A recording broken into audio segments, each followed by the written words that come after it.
Hello friends, hope you all are doing very well. If you haven't watched my last video, kindly to watch it because this is a continuation of the previous video. Now we were discussing about concept of market and marketing. So we have already finished about market. We will start with marketing. Now there are different definitions of marketing. We'll start with the definitions. This is given by Stanton, this definition, which says that marketing is a total system of interacting business activities, right? Business activities होता है इसमें. Why? It is to plan, to promote, to price. Okay, pricing जो setup होता है, and distribution भी होता है. What satisfying products and services, right? Products and services which satisfy customers to present and potential customers. Now present customers जो लोग हैं already existing, and potential who are not our customers but who have the ability and the willingness to pay. Maybe वो लोग बाद में हमारा customers हो सकते हैं. Let's say अभी आपको लैपटॉप नहीं चाहिए. Okay, so you are not a present customer to a laptop company, but then you can be or you are a potential customer क्योंकि आज नहीं तो कल आपको ज़रूरत हो सकती है, right? So you are a potential customer in that case. Now this is the most famous definition of marketing. It is known as Kotler's social definition. Philip Kotler, who is also known as the guru of marketing, he says that marketing is a social and managerial process. Why? Because we are in a society, we are a part of a society, so it is a social process. And managerial, why? We need proper management skills and management in this. Okay, so it's a process. Anything with ing is a process. That means it continues. It's ऐसा नहीं होता है कि it stops at one time. Okay, it continues forever and ever. By which individuals and groups, individual as you, we, or I, and groups, any kind of group, your family, your friends, your peer groups, any kind of groups, obtain what they need and want. Okay, they get what they need and want by what? Through creating and exchanging products and value with others. Okay, you create and you exchange products and values. मतलब क्या? Let's say I gave you some product, or you're buying a product from a retail shop. आप उसको क्या देते हो? पैसा देते हो, right? So there's an exchanging of product and value, right? You can go back to my previous video to watch or to learn this in detail, where I have talked about how the value system started and all that stuff, and exchange system started. Next we talk about demand states and marketing tasks. Now there are different demand states. Now why do we need to know about demand states and marketing tasks? Because once we know about what kind of demand exists, we can have the tasks accordingly, right? So these are the basics. Now demand state, it starts with negative. The examples are vaccinations and operations. Nobody needs or nobody loves a vaccination, or nobody loves a surgery. So what we need to learn, what is the cause of disliking the product? There are many reasons why you do not like them. We have to find out suitable marketing program, where what happens is where we talk about the benefits of taking vaccinations and the benefits of a surgery. That this is very much needed and required for our life. Okay. Next we talk about no demand. For example, foreign languages has no demand, because I would say, why do I need to learn a foreign language? Right? So in this case, someone might say that, okay, you are going to work in a corporate company and you need to go to this place, so you need to learn the language, right? So you have to create a demand in that case. Then comes the latent or the hidden, what we call hidden demand state. For example, harmless cigarettes. Everyone wants, or anyone who wants to smoke wants a cigarette, but doesn't want to harm himself or herself. Now here what we need to do is, the marketer's task is to satisfy the demands by developing suitable products.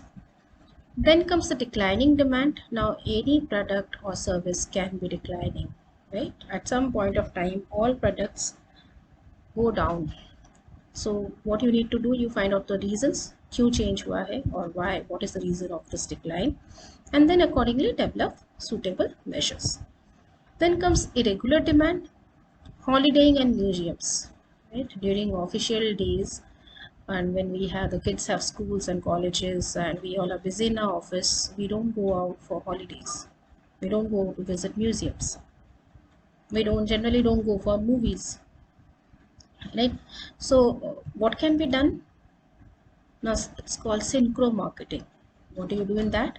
You give a discount in offers, right? कि अगर आप holidays पे museum जाते हैं तो maybe some day is free, or you have a discount of 40% or 50% or 20%. The same with holiday also, right? Then we talk about full demand, that can be for any product or service again.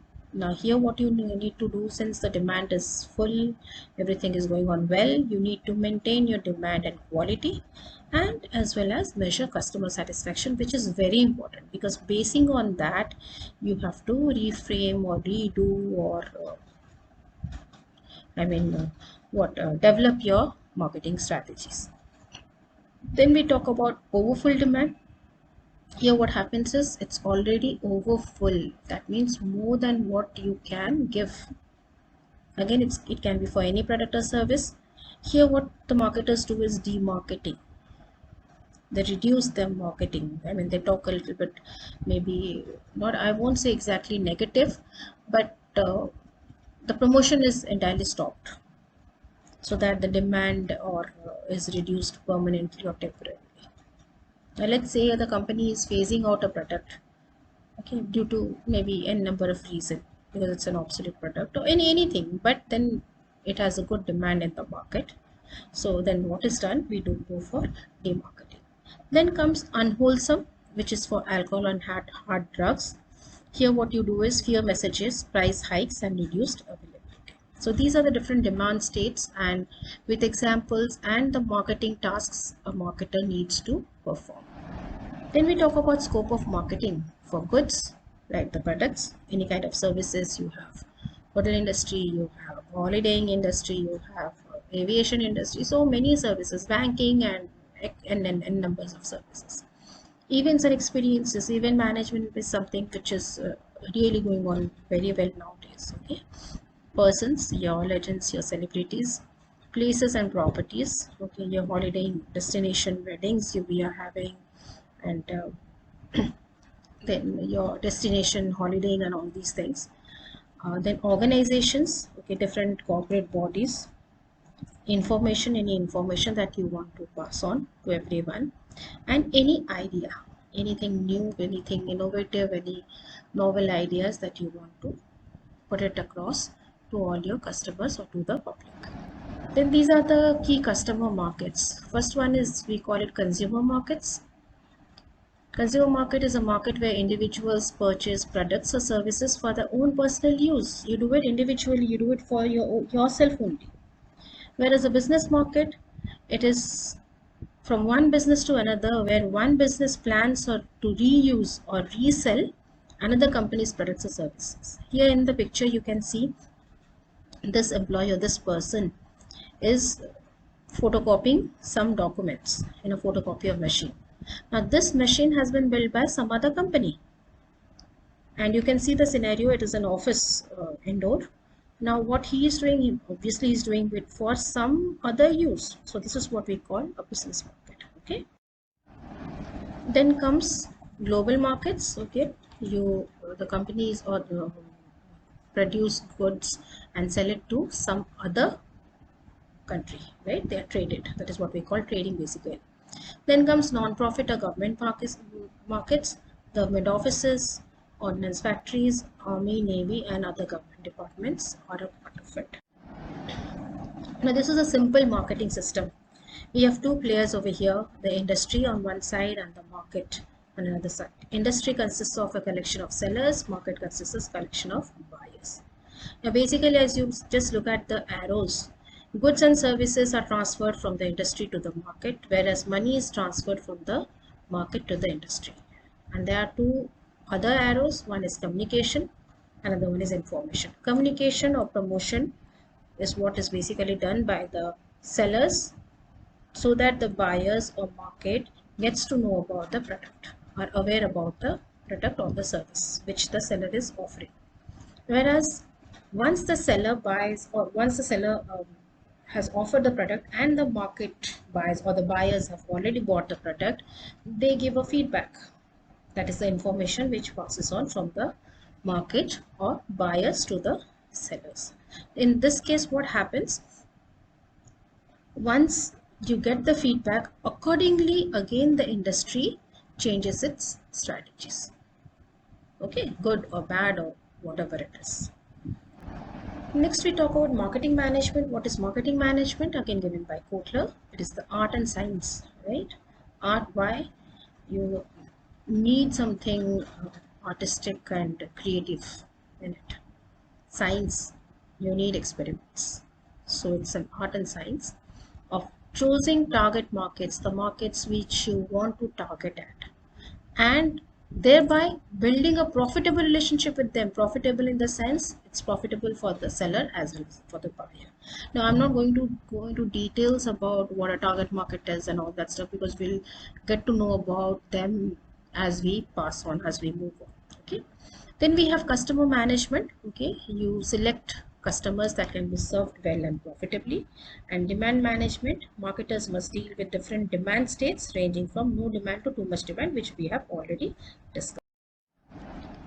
Then we have marketing management tasks. These are the tasks of marketing management or a marketing manager: developing marketing strategies, capturing marketing insight, that is what is happening in the market, connecting with the customers. This is very important, right? Building strong brands. Once a strong brand is built, it's very difficult to shake it, right? Shaping market offerings. Whatever you are offering to the market, you have to shape it according to the market or the requirements. Delivering value, communicating the value, and creating long-term growth, right? You deliver the value and you have to communicate it to the customers. If you're not communicating, see, you might be having the best of the products, the best of everything, but if your customers are not aware of what you are having, who will buy the products? So this is very important. And finally, you need to create a long-term growth to build a profitable relationship, okay, and a business. Now, at last, we have a marketing debate. It says, or this question asks that, does marketing create or satisfy needs? Now, I would love if you all give your uh, views in the comment section, right? So it's a debate, so we can have a debate in the comment section, so that maybe according to the comments, the more the comments, I can have a different video for it. Okay, right, according to your comments, I would definitely love to give your names and your comments in the video. So keep posting your views on this question. So that's it for today. Do tell me what else you would like to know, and I'll be going step by step. I'll be talking about everything. So if you all are a marketing lover, if you not on this is not only for students, this can be for anyone and everyone who loves marketing. So keep learning, keep sharing, and take care all of you. Bye bye.